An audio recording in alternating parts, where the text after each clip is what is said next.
Ada seorang anak muda datang kepada saya, ini cerita sudah lama sekali. Kira-kira tahun 2000 atau 2001, saya lupa. Di rumah saya sedang terjadi komsel, kelompok sel. Semua udah pulang, kecuali dia. Dia nggak pulang. Setelah dia nunggu semua pulang, dia datang kepada saya bilang begini, Kak, makanya saya Kak, tolong doain dong. Doain apa? Saya butuh mujizat. Mujizat apa? Katanya lagi. Ini masalah pribadi sih. Ya oke. Saya cuma kasih tahu sekali itu, tapi langsung doa ya. Apa? Saya lagi doa sama Tuhan, saya pengen cepet-cepet Tuhan kasih 20 juta. Buat apa? Saya tanya gini. Ya saya lagi berdoa nih selama ini, saya ingin supaya cepat dikasih gitu. Dia bilang, kenapa?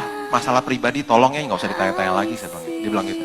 Saya makin gusar dong hati saya bilang enak aja. Ntar saya salah doa, nggak mau saya. Maaf, kalau kamu minta saya doain, saya harus tahu kenapa 20 juta buat apaan. Sekali lagi ya, saya kasih tahu cuman sekali aja ya. Habis itu langsung doa ya. Saya nggak pernah bilang iya loh. Dia selalu gitu-gitu tuh kalau ngomong. Saya ada utang 20 juta, ayo doa. Makin ini dong, makin terganggu dong saya. Sorry, 20 juta utang kemana? Saya bilang gitu. Dia kesel loh, dia kesel. Kan tadi saya udah bilang langsung doa. Yaelah, ngatur-ngatur saya di rumah saya loh. Udah malam lagi. Saya bilang ini, sorry, saya mau doain. Cuman saya harus tahu nih duduk permasalahannya gimana. Kita nggak asal doa dong, kita harus ngerti dulu kenapa nih gitu. Ya kan aku udah bilang tadi, utang 20 juta. Ya utang kemana? Kan masalah pribadi, ngerti. Tapi kalau kamu minta saya doain kamu, saya harus tanya. Kalau nggak apa-apa, saya nggak akan doain. Bilang gitu. Nggak apa-apa, nggak usah kasih tahu juga nggak apa-apa. Terserah kamu kok. Udah mulai kesel nih. Sekali lagi ya, saya kasih tahu udah gitu langsung doa nih. Utang kredit card, tuh, ayo cepetan doa. Aduh, saya makin gusar lagi. Kredit card. Dan itu tahun segitu gede loh, 20 juta ya kan. Saya langsung tanya lagi dong, buat beli apaan 20 juta? Iya dong. Saya mau tanya dong, ini anak masih muda loh, masih berapa waktu itu umurnya ya? 20 berapa gitu? 21 tahun beli apaan 20 juta di kredit card? Saya mau tahu dong, ini orang kenapa nih bisa pakai kredit card segitu banyak? Kali ini dia marah. Tahu nggak dia bilang apa? Susah banget sih suruh doa. Hamba Tuhan macam apa nih? Wah, marah-marah tiba-tiba. Di rumah saya loh, udah malam loh. Terus saya bilang gini, sorry, saya nggak akan doain sampai saya tahu semuanya. Tiba-tiba dia nangis. Saya kesel sama papa saya. Nah loh, dari utang kesel sama papanya tiba-tiba. Saya benci sama papa saya katanya. Kenapa? Ini semua gara-gara dia katanya. Gara-gara dia? Saya dari kecil dibanding-bandingin sama adik saya katanya. Adik saya selalu dibilang lebih cantik dari saya. Sampai saya tumbuh besar ini sampai nggak percaya diri. Ambil nangis-nangis. Terus hubungannya apa sama kredit card? Iya itu gara-gara itu, makanya saya akhirnya beli baju. Dan setiap kali saya beli baju saya rasa enak. Tapi saya kan gak punya uang. Jadi saya waktu gesek-gesek kan enak banget tuh. Beli baju baru untuk nutupin ketidakpercayaan diri saya. Ini semua gara-gara papa saya benci sama dia. Ketahuan kan akar masalahnya. Langsung saya bilang gini, nah dari tadi dong kasih tahu. Nah sekarang kita doa ya. Dari tadi kayak, iya gimana? Kan baru tahu sekarang duduk permasalahannya kan. Sekarang saya bilang gini, nah sekarang kan saya ngerti masalahnya apa. Sekarang kita akan doa pengampunan. Bukan doa minta uang. Kita doa supaya kamu ngampunin papamu. Ini kan akarnya. Betul gak? Tuhan udah tahu kamu perlu bayar utang gak? Tuhan bisa melakukan mujizat kapan aja kan? Tuhan bisa kasih uang kapan aja. Tapi Tuhan mau kamu berubah dulu. Jadi kita doanya supaya kamu ngampuni papamu. Ngamuk. Berdiri sekarang dia. Berdiri, saya lagi duduk dia berdiri tiba-tiba. Hamba Tuhan macam apa sih ini?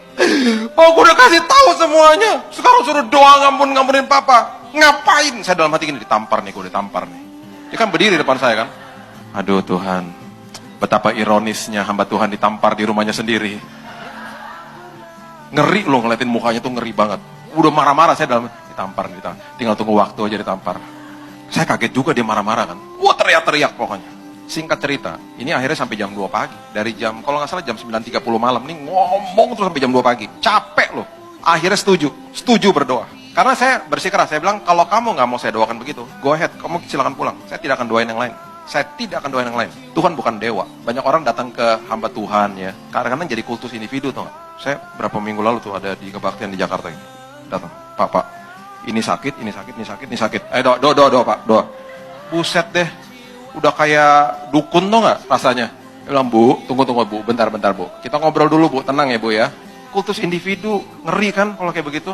Nah akhirnya kita doa, saya suruh dia ngulangin apa yang saya ngomong ketika kita proklaim gitu ya. Kasih tahu bahwa kamu tuh ngampunin Bapak. Itu kayak guling-guling nih bawah, keluar busa dari mulutnya. Karena begitu kepahitan sama bapaknya. Malam hari itu dia lepaskan pengampunan. Kira-kira jam 3 pagi selesai doa, dia minta maaf. Maaf ya kak, aku lega sekarang. Makasih ya kak, aku lapar kak, boleh makan kak? Kurang ajar. Kurang ajar. Minta doain, marah-marah. Ujung-ujung minta nasi goreng. Ujung-ujung beli nasi goreng di luar tuh, untung ada, kalau Jakarta kan 24 jam tuh nasi goreng lewat-lewat. Beliin makan dulu, makan anterin pulang. Saudara tahu apa yang terjadi? Dalam satu minggu, dia ada di tengah-tengah sebuah transaksi bisnis jual beli. Biasanya dapat apa tuh orang yang tengah-tengah? Komisi tuh. Saudara tahu komisinya berapa? 21 juta. 20 jutanya bayar kredit card, 1 jutanya buat masuk kantong dia. Saudara tahu apa yang dilakukan? Karena dia sudah bertobat, karena Tuhan menjawab kebutuhannya, kredit cardnya dipotong sama dia. Aku nggak butuh bayar kredit card. Saudara bisa bayangkan, kalau Tuhan kasih keinginan dia, dikasih 20 juta, dipakai lagi nggak kredit cardnya? Pakai lagi. Ngerti maksud saya? Tuhan adalah Tuhan yang menjawab kebutuhan, bukan keinginan. Makanya jangan kejar-kejar mujizat, kejar Yesusnya. Ketika saya beres, ketika saya tumbuh dewasa, ketika saya makin dewasa rohani, perkara besar jadi sama hidup kita. Itu urusan Tuhan, urusan Tuhan. Mau itu terjadi nggak terjadi, terserah Tuhan, tetap kita katakan Tuhan engkau baik. Ini kitanya berubah. Jadi isi doa kita bukan transaksional sama Tuhan. Doanya isinya transaksi melulu. Udah kayak apaan aja tau nggak? Tuhan, tolong Tuhan. Kalau aku lakukan ini, Tuhan lakukan itu. Kalau Tuhan lakukan itu, baru nanti aku lakukan ini. Transaksi sama Tuhan.